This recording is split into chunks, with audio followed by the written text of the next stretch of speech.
Merci beaucoup. 110, try. Oscar Papa 011. 73 and 51 figure this morning. How are you?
It seems to be doing the job, so far, it's holding in there, but we'll see.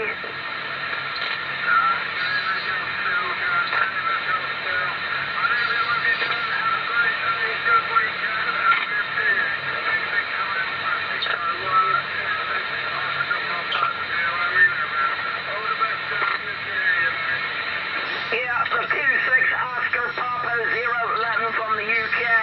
73s, 51s. You're making a fine trip like you always do, Barry, into the United States. 73s from my friend John here in the States. Here's the mayor to you.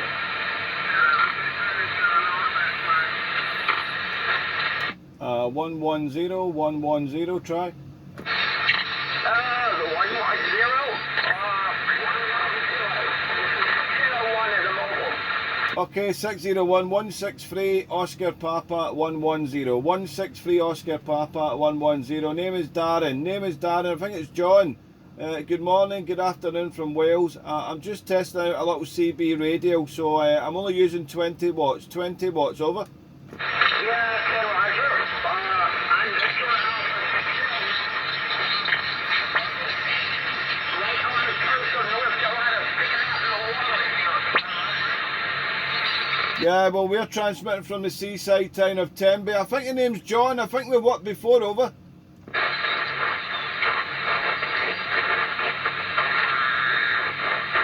Yeah, I'm getting a lot of QRM from the 555 here, John. Just a quick one anyway, just to say a good morning to you, and you're making a trip over the pond there, John, over. Oh,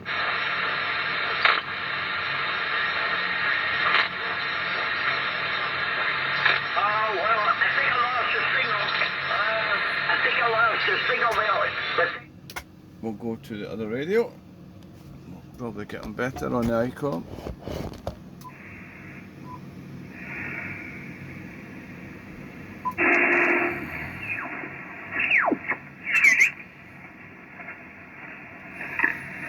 Yeah, I don't know if you still hear me, John, over, 110. Yeah, I heard him. And I heard most of what he said, but then it dropped out on me. But, I mean, he was definitely making the trip. But, I am a mobile station. I don't have the best of the ears. But I heard most of what he said, and then it kind of dropped out on me real fast.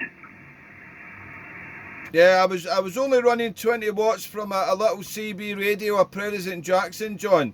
So I've switched over to the big radio and the big antenna. So I was only using a vertical and 20 watts. I'm now using the 3-element quad and an ICOM. Okay, yeah.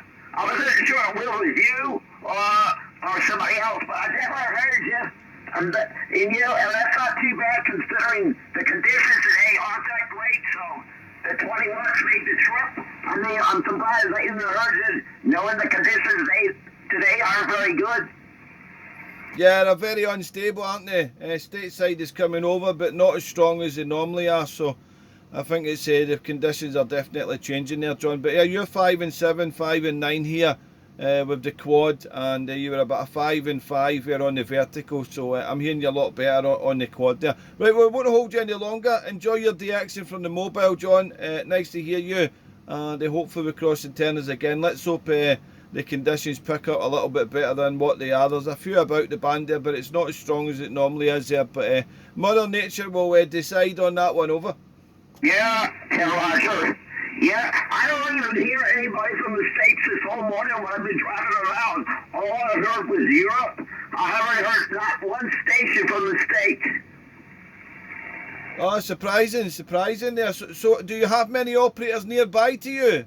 Oh yeah, there's lots of operators everywhere, but the conditions are they're just very kind of weird today.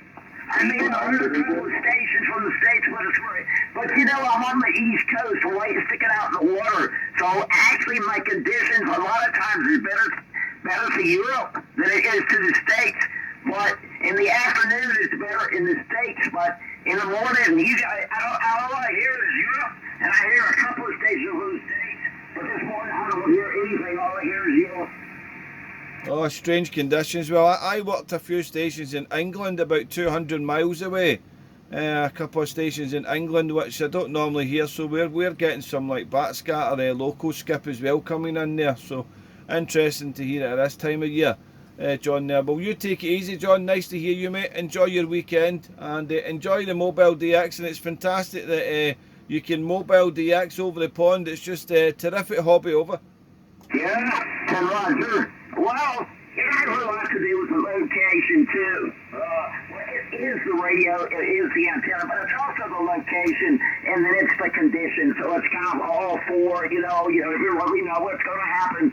But the way it goes for me is in the mornings from like 8 a.m. until like 11 a.m. All I hear is Europe, and the Middle East, and mostly Europe, and then the United States. I'm inside of the United States, but I'm on the eastern part, the very far eastern part of the United States, as far as you can go east, okay? I'm the closest that you can get, to the European continent without being in the water. You know what I'm saying? Yeah, you're right next to the sea. I'm also next to the sea here, John. I'm in the seaside town in Tenby. Tango Echo November Bravo Yankee. I'm transmitting from a seaside town. The sea is like a 2-minute walk from my house, the doorstep, to the beach, so I'm next to the water also, so it really helps you with the DX. I've always thought that anyway. A lot of people think that, some people think no, it's not to do with that, but the water radiates the signals out and in, I believe, there, so it helps us quite a lot, I think, yeah. So it's great that we can DX. I think I've got a good location next to the sea. Of course, your station also is working well because you're next to the water, I believe, there, John. Over.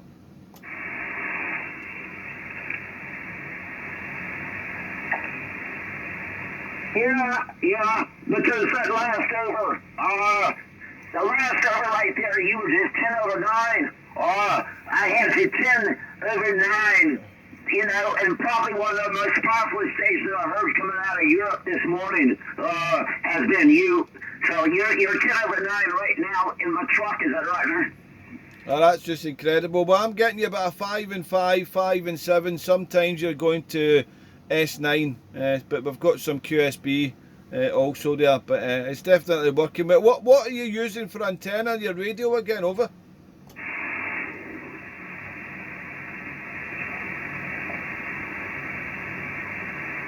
Yeah, the radio is an ICOM, 7300. The antenna is a home-made antenna. What it is, it looks like a coral wave whip. It's got a 2-foot halo at the bottom, and that's to make the angle of propagation very low. So it will torque more like a beam.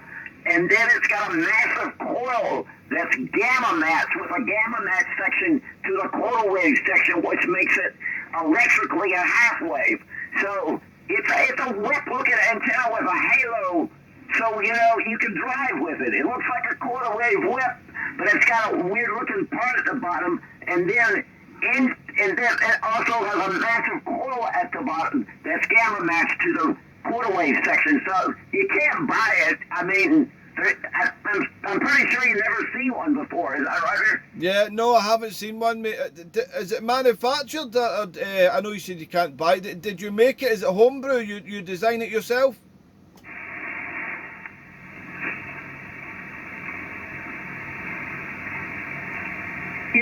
Yeah, it's a homebrew. The first one I made, it was a piece of crap. The second one I made, the SWR was real high. I couldn't match it right. I had it all messed up. I couldn't get the SWRs matched from the coil to the quarter wave section. But then I used the computer to be able to design it a little bit better so the SWR was good. But that was the main problem, was I couldn't match it. I tried everything. I just couldn't match it. But, you know, I gotta say, I'm also in radio. See, you probably never knew this, but I own 3 FM broadcasting stations, 2 of them in North Carolina and 1 of them in Virginia. And, you know, over-the-air stations. So I've been doing this a long time, and I've been in radio and television a long time. Is that right, sir? Oh yeah, I understand there. Yeah, that's good there, John. Yeah, fabulous. So you know what you're doing there, and with antennas, it's trial and error and designing and correcting things until you get it working great. But it's definitely working. You're 5 dB over S9 you were on the last over there, so it's working a treat. Maybe you should manufacture them and sell them. But then again, someone will have your design. It's one of these things. If you want to put it in production, market, there's a lot of cost in business there. So, but it's definitely working. It's always nice when you've got a homebrew antenna and you're speaking all over the world with it. It just shows you that you've made it good and proper. At the moment I'm using a 3-element quad that's about 10 meters over the ground. It's actually a new antenna for me. I've had it for about a month. I was using a 4-element Yagi by serial, but I was running into issues for that there. So we've got the 3-element quad here, which we use on 27 megs. I've also got a hex beam at the top of the garden here also, but I'm using the quad at the moment there. I did speak to you with a vertical on the little CB radio. I just wanted to see if I was going to make the trip, and we did. So that's the main thing. We made the trip on the QRP station, and then we've switched over there. Right, well, John, been a pleasure, mate. Keep enjoying your broadcast stations. That's fabulous. They're very interesting. Maybe we'll tune into it one day over the radio. Over. Yeah. I'll talk about it a little bit more. I don't want to say the name of the station. So that would not be good for me if I said the name of the stations, okay? Because you know what I'm saying. But anyway, yeah. But 73s and 51s to you. Thanks for coming back to me. Like I said, I've got you 10 over 9 the whole time right in the truck. You're making a beautiful trip. So 73s and 51s and cheers and beers. Have a great day. Yeah, VA601, yeah, I understand there. You don't want to be mentioning that on SSB. But very interesting. And thanks for letting us know about that there, John. There, we'll try and shortwave listen it one day. You never know, we may come across it. All the best there, 2 Victor Alpha 601 in the truck there. It's been a pleasure. 163 Oscar Papa 110. Darren in the seaside town of Tenby. Hopefully we'll do it again, John. You take it easy, enjoy your weekend, and keep enjoying the radio and the broadcast. 73, good luck. Okay, 73, 51. Have a great day there, and we'll talk to you later. From Victor Alpha 601. Cheers and beers to you. Cheers and beers, have a good one.